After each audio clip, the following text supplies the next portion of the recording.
Hello, my name is John Wayne Mercure of the Society of Living Poets from Chandler, Arizona. Today I want to talk about that movie, La La Land. Terrific movie. No profanity, no raw sex. Kind of nice to see a movie made like that is a big, big hit. I mean, these Hollywood people, their mouths are so filthy. Just think, they kiss their own families with that same filthy mouth. Anything for a dollar, anything for a paycheck. But La La Land, the movie, is a little different. I think it was just a good movie, clean, no bad language. And that song she sang, The Fools Who Dream, I should mention that Emma Stone, she's from Scottsdale, Arizona, right north of Chandler, Arizona. And I'm glad to see somebody from metropolitan Phoenix make it, and she made it big. And that song she was singing in her audition, she starts out, my aunt used to live in Paris. I remember she used to come home and she would tell us these stories about being abroad overseas. And I remember she told us that she jumped into the River Seine once, barefoot. She smiled. She leaped without looking and tumbled into the Seine River. The water was freezing. She spent a month sneezing. She said she'd do it all over again. Here's to the ones who dream, foolish as they may seem. Here's to the hearts that ache. Here's to the mess we make. She captured a feeling, a sky with no ceiling, the sunset inside of a frame. She lived in her liquor and died with a flicker.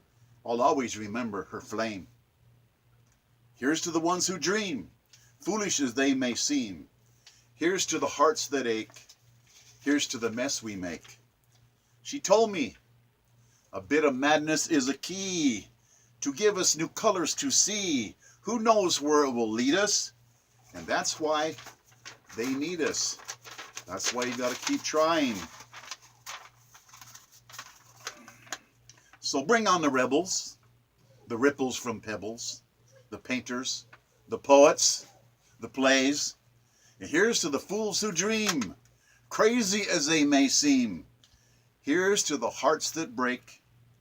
Here's to the messes we make. I trace all back to then. Her, my aunt, in the snow and the Seine, smiling through it.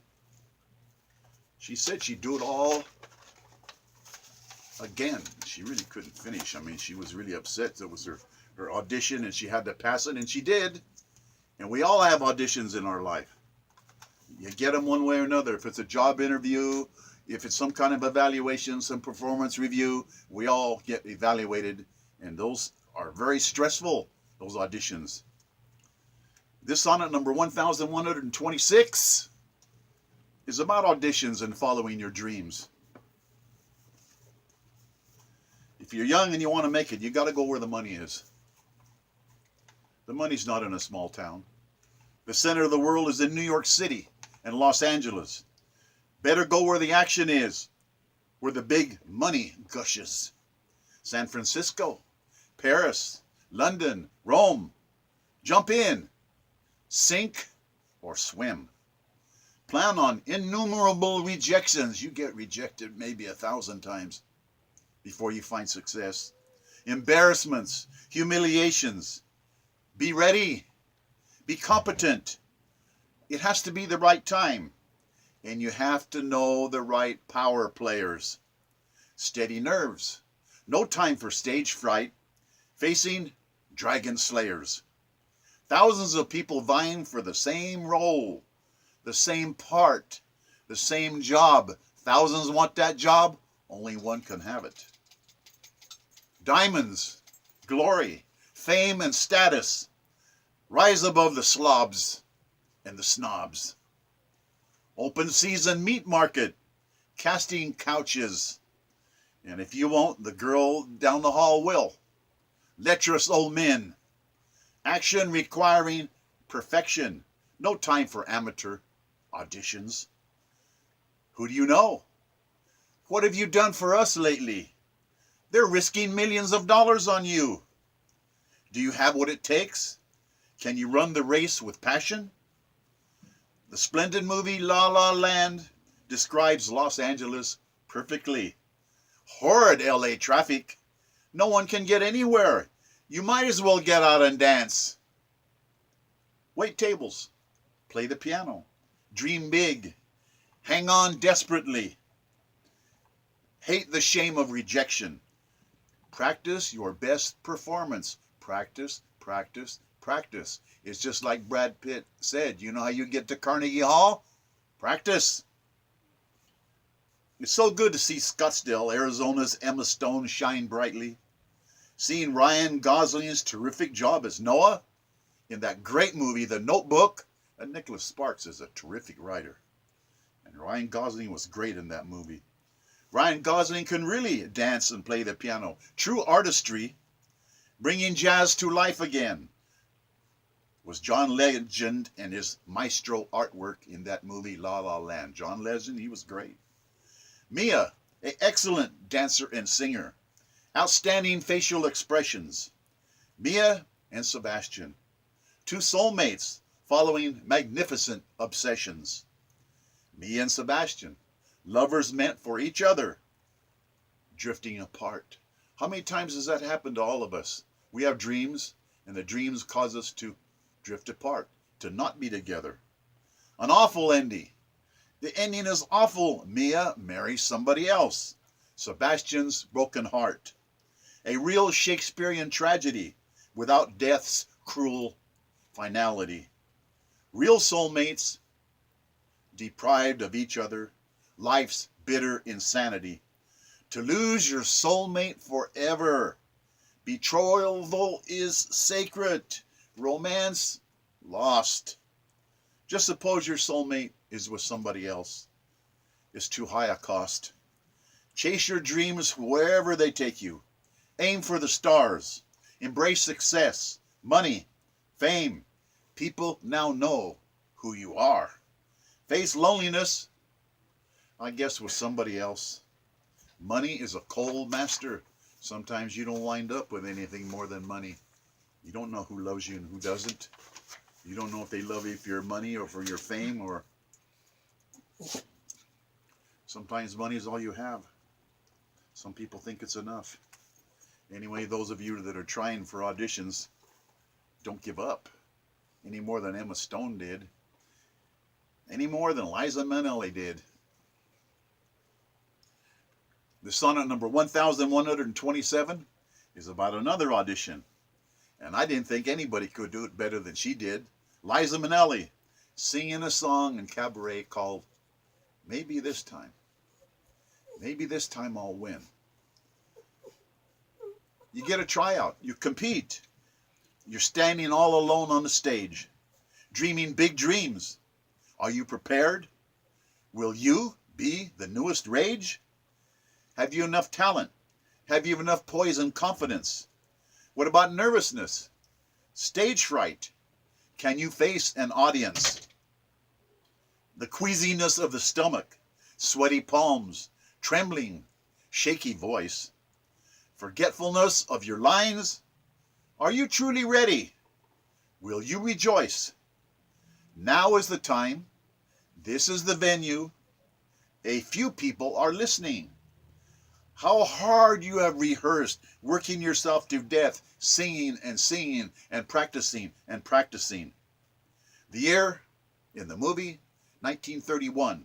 American Girl, Sally Bowles, played by Liza Minnelli. Beer hall cabaret stage, German Kit Kat Club dance repertoire. Liza Minnelli is brilliant in her performance, singing this song, Maybe This Time, an audition she has. There's very few people there, but she does her best anyway. She tries to wow the sparse audience with a range quite sublime. Maybe this time she'll be lucky. Maybe love won't hurry away. He will hold her fast. She is his at last. This time maybe to stay. She's not a loser anymore, like the last time and the heartbreak before.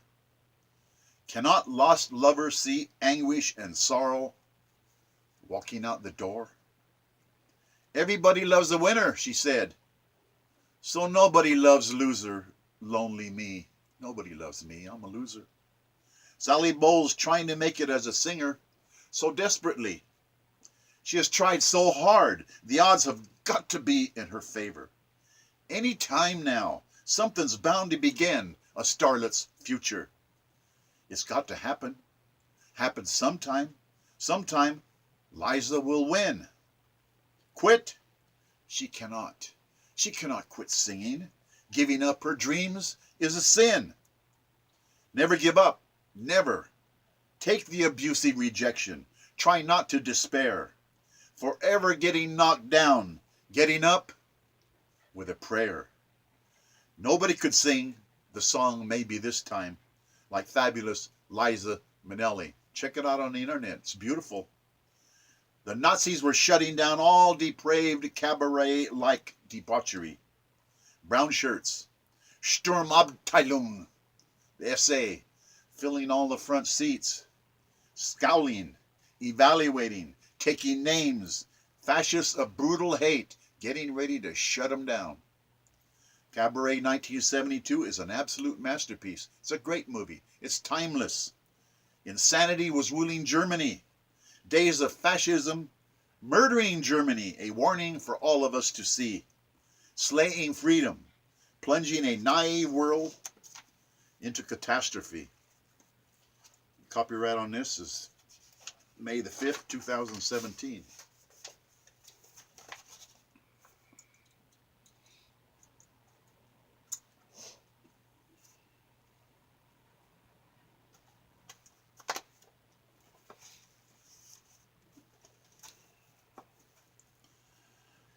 This sonnet, number 942, is about the Second Amendment.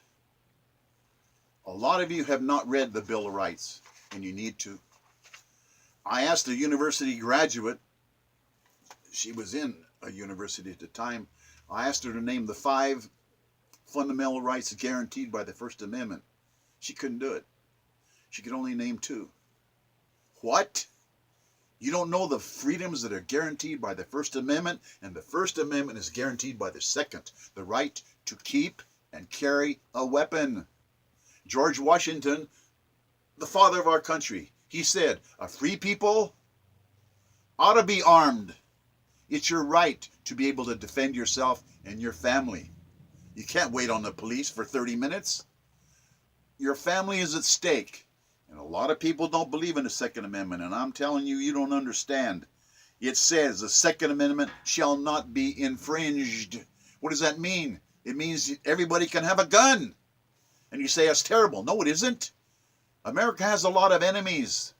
We have a lot of enemies, and we're going to need them. You think Israel's going to give up their guns? They learned the hard way. An armed society is a polite society.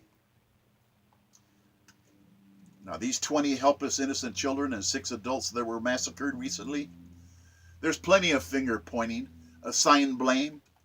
Innocence is now dead. Cut thousands of checks for people with opinions. Health workers, mental health workers, payouts to pundits and pseudo-experts. They know all the answers. They say, lock up all the guns. Blood running in rivers, they say. A world of gore, drowning in hurt. Rabbits, sheep, cowards and pacifists all want firearms banned. Bandits, thugs, vicious tyrants, human animals are always armed. They have always got the best weapons. And if they can't buy one, they'll steal one. Newtown, Connecticut was dealt a mortal blow, indescribable grief. Children cut down, teachers murdered by a lunatic, evil thief stealing lives. Pacifistic cowards screech, all guns must be tightly controlled. The antics of the sheep marched right into the ovens. Auschwitz is dead. Does anyone think the Jewish people should give up their guns? They'll never give up their guns. They learned the hard way. Badges of yellow stars, Jews herded into railway cattle cars. And they couldn't believe it was happening to them. Really, they can't mean it. They're not going to kill us. They need us. They need us for work. medical experiments, starvation, torture, executions, cremation. The evils of Nazi Germany, an educated, sophisticated nation. Germany was the most educated nation in Europe. And look what they did. Anything for a paycheck, anything for a job, anything for a uniform. Germany had total gun registration. Just go around and round them up. Orders of blood. Befehl ist Befehl. It's a German order. You do what you're told, or you'll go to an extermination camp, or you'll be shot. Orders are orders. See Germany kill 1.5 million children. Child killers, they're branded. 100 years ago, 1917, most people killed in World War II weren't even born yet. Yet history for most people is 10 minutes ago and scorn. People don't care what history had to say. That's why we keep doing the same stupid things over and over again. Don't offend Germany's feelings. We can't bring up old bones. Don't offend Mao Zedong's murders, or Pol Pot's murders, or Stalin's murders. We don't want to hurt their feelings. Want to be impolite to stir up old murders, old homicidal sins? America's founding fathers knew exactly what they were doing. The Second Amendment is against tyrants, against government thugs, against criminals. And people say, well, you couldn't fight the U.S. Army. What makes you think the U.S. Army is going to fire on its people? What makes you think the United States Army doesn't understand millions of snipers? It's a good word, snipers. The Second Amendment is against government takeover. It's against tyranny. It's against despotic governments. You can't blame and penalize all gun owners for a few crazy idiots. I mean, there's some crime, then we got to take all the guns away. Let's make everybody defenseless. That's stupidity. Only idiots think like that. The true intent of the Second Amendment is against misconstruction and abuse by bureaucrats. They want to take away the guns. They don't want all of you to be armed. They're afraid of you. Good. People should be afraid of a people. A free people are essential to the fundamentals of liberty. Marlon Brando, in one of his movies, he said, a strong people don't need strong leaders. And that's the truth. They don't. And American people are strong. There's 12 million Muslims that want to kill Americans. At least 12 million. Fanatics. We got to stand up and fight them. There's 1.56 billion Muslims. And they don't mean America any harm. But there's 12 million of them that worship hate. That's a lot of people that want to kill us, 12 million. And we don't need our guns? Come on. Don't you know that in Syria it's going on and on against Assad? And it's all weapons over there. Won't you need your assault sniper rifle against evil tyrants? Being unarmed causes you to be treated with utter contempt. Knowing an armed society is a polite society, peace is kept. Bringing no knife to a gunfight. You can't bring a knife to a gunfight. You got to bring a gun to a gunfight. And a good one. Not some flintlock. Not some crummy weapon that they allowed you to have because it's your right. It's your right to have anything you want. And anybody says that isn't your right, I guess they don't believe in the Second Amendment. It's only cowards and sheep and rabbits that don't want to be armed. They don't want to defend their family. They wouldn't defend their family if their family was being raped or cremated or tortured to death right in front of them. Oh, let's negotiate. Guns are for self-defense. And the Second Amendment, it makes all the others possible. And I know Jim Carrey one time had a TV show where he had a skit about let's everybody get rid of all the guns. I've never seen anything Jim Carrey does ever since. I won't watch him. I won't watch him. You have armed guards. I'll bet he's carrying a weapon. He lives in a gated community with security. But what about the rest of us? We're not allowed to defend ourselves, huh? Turn in our weapons, just like Hitler said. We've got full registration of all guns now. This sonnet was copyrighted January the 8th, 2013. What I'm telling you is, the Second Amendment, do yourself a favor. Sit down and read the Bill of Rights. People don't even know what it says. It's Holy Writ. Those guys in Philadelphia fought like cats and dogs to get those things down on writing. And they did a good job. And they knew exactly what they're doing. Just like recently they're complaining, oh, the Electoral College. The Electoral College is a genius. How did they think of that? To give the smaller states more of an equal voice in electing the president. You know, it's genius. Electoral College, those guys are smart. And they ask God to help them, and maybe that's the reason that the Constitution and the Bill of Rights and all the amendments are just fabulous. Do yourself a favor. Sit down and read them. Read them with your kids. They don't teach it anymore. God bless us, everyone. John Wayne Mercure, the Sonneteer. Thank you.